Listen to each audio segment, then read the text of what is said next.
No dia de conscientização sobre a Síndrome de Edwards, nossa jornada continua, hoje com o Dr. Túlio Azevedo.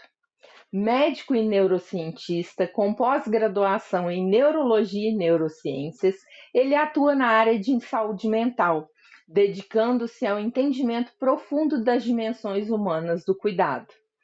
Pai da Lulu e vice-presidente da Associação Síndrome do Amor, Túlio une ciência e experiência de vida, trazendo um olhar sensível e real sobre os desafios enfrentados por quem cuida. Neste encontro, ele apresenta o tema Quem cuida de quem? A ciência do sofrimento invisível, propondo uma reflexão sobre as cargas emocionais, muitas vezes silenciosas, que acompanham a jornada do cuidado.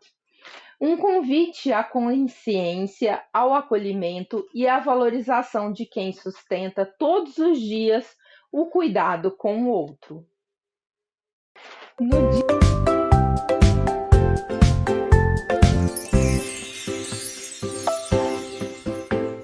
Então é de madrugada, você está acordado, olhando para o teto, sem saber o que você está sentindo, sem saber dar nome para aquilo que você sente. Não era tristeza, não era alegria, eram as duas coisas ao mesmo tempo. Se você é pai, mãe, cuidador, responsável de uma pessoa, uma criança com síndrome rara, especialmente a síndrome de Edwards, eu preciso te dizer uma coisa que provavelmente ninguém te disse antes. O que você sente tem nome e tem ciência por trás. Eu sou o Dr. Túlio Azevedo, sou vice-presidente da Associação Síndrome do Amor, eu sou médico, neurocientista, atuo na área de neurologia e saúde mental, mas hoje nós não vamos falar sobre o diagnóstico do seu filho. Hoje nós vamos falar sobre você, a realidade que ninguém mostra. Quando uma criança nasce com síndrome de Edwards, a trissomia do cromossomo 18, toda a atenção é do mundo, do médico, da família, dos amigos, vai para a criança. E é assim que tem que ser. Mas existe alguém nessa história que muitas vezes fica invisível. Existe um estudo publicado no Sistema UNASUS em 2020 que mapeou o perfil de cuidadores de pacientes com doenças raras aqui no Brasil.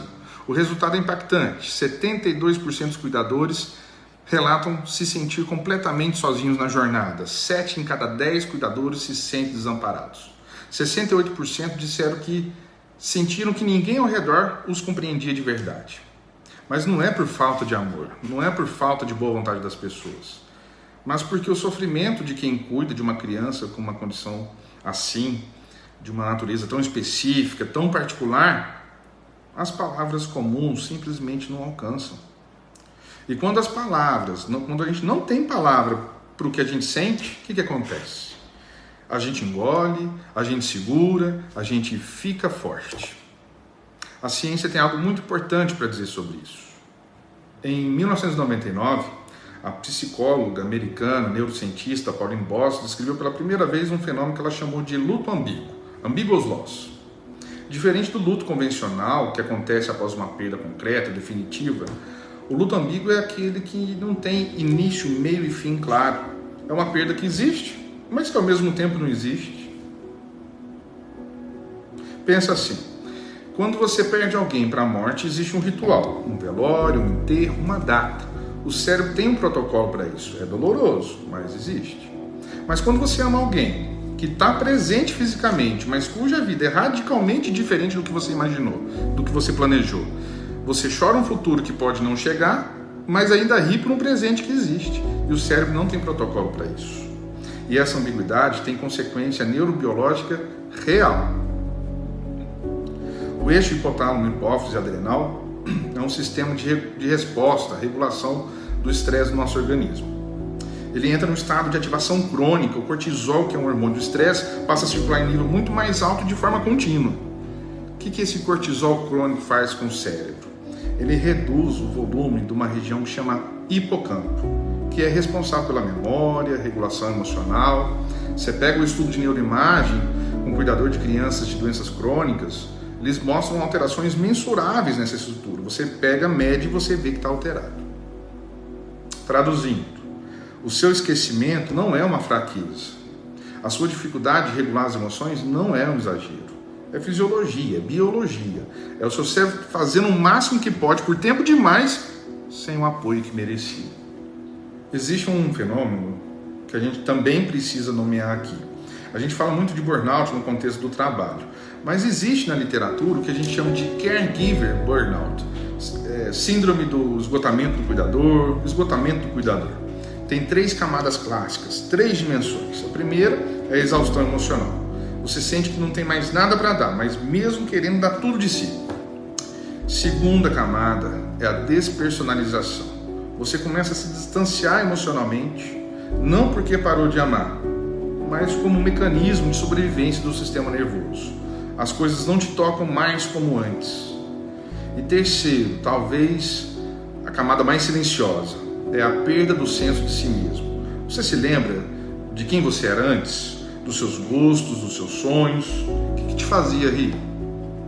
Uma revisão sistemática publicada no Journal of Rare Disorders, revista das doenças raras, identificou que cuidadores de crianças com síndromes cromossômicas graves apresentam taxa de depressão clínica de 30% a 50%, 3 a 5 vezes mais que a população geral, e taxas de transtorno de estresse pós-traumático comparável com veteranos de guerra.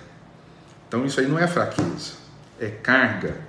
A síndrome de Ehlers, especialmente, traz um peso que poucos cenários conseguem replicar. A incerteza radical sobre o tempo.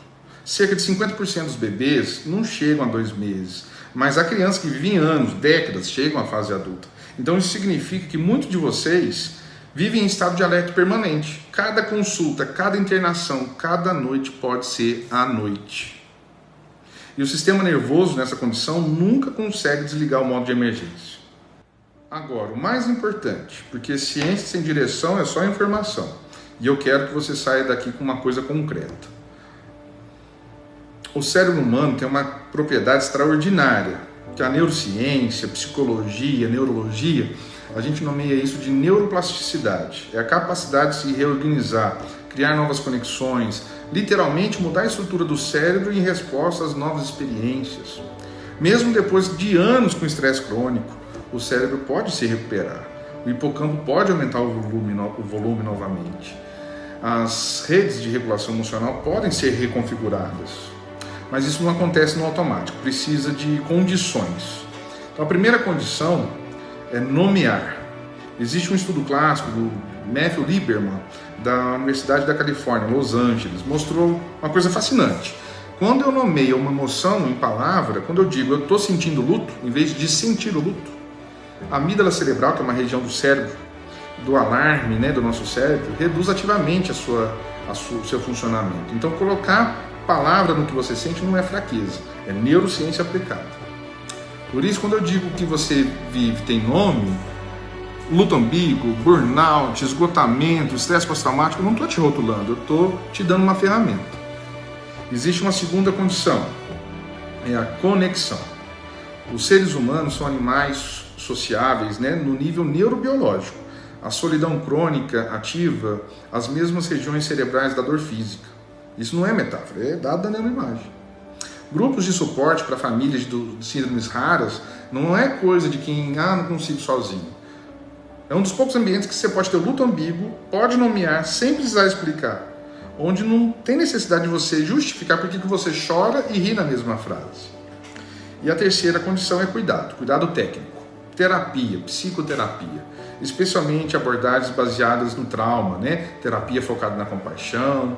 Tem evidências sólidas para cuidadores na situação de luto crônico. Não é luxo, é tratamento. E se você está nesse ciclo há tempo e nunca buscou ajuda profissional para você, não para o seu filho, para você, eu quero te convidar a considerar isso hoje.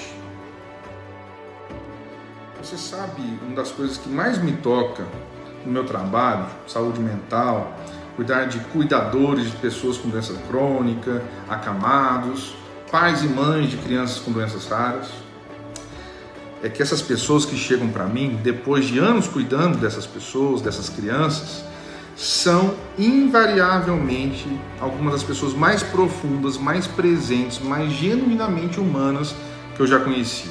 Não apesar do que viveram, mas por causa do que viveram.